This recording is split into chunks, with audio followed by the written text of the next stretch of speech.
So at this point in our time, I really don't think Apple is going to be making a specific group of iPhones anymore. I think if anything, they will probably go ahead and move away from creating these types of iPhones, which are smaller iPhones. And the main reason for this, I truly do believe, is mostly because it just seems like there's just not that big of a demand for these types of products, and it's not looking like it's helping Apple any way for the most part. Now, this is how I'll break it down. If we take a look at the iPhone mini lineup, right? The mini lineup came at that cheaper price tag at, I guess, $699 if you really want to call it that, compared to the $799 of the iPhone 12 and the iPhone 13. Now, this was a really smart move from Apple at this time because they were able to actually go ahead and still give us an iPhone 12, technically speaking, at the same price tag as before with the iPhone 11, but they were actually able to go ahead and increase the price tag by $100 because going from an iPhone 11 to an iPhone 12 is actually a $100 difference. So it didn't seem like it because we had the iPhone 12 mini there. Then with the iPhone 13 mini,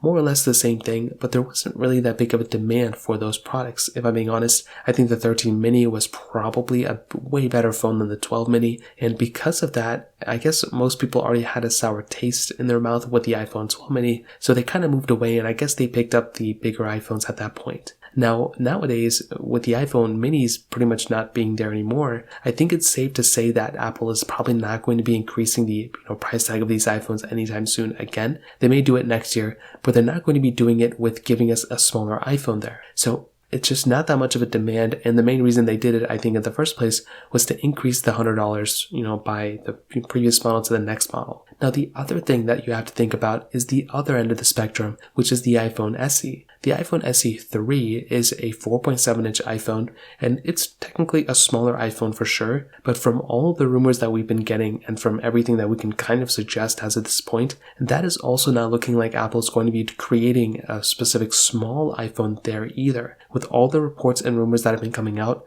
it's looking like the next iPhone SE is probably going to end up having, believe it or not, that iPhone XR body. Now, the iPhone XR actually is a little bit bigger, technically speaking, than the iPhone 14. So this is going to be a bigger phone. It's not going to be extremely massive, but it's going to be a big phone as well. So Apple on both ends, the iPhones that are more expensive and the iPhones that are cheaper, Apple is not going to be pretty much making a small iPhone ever again. For better or for worse, some people love these big iPhones, some people love those small iPhones, but it's looking like Apple just doesn't see that there's that much demand or that much money to be made there. So they're going to go and pretty much shift their focus, at least as far as I can tell, to these bigger iPhones because it seems like there's more money to be made there, at least from their eyes. So in terms of that kind of covers it up. If you have any other thoughts or questions, let me know in the comment section below. Hit the like button, that'll mean so much, but definitely hit that subscribe button. More importantly than everything else, I love every single one of you guys. Hopefully I'll catch you guys in the next video. Peace out till then.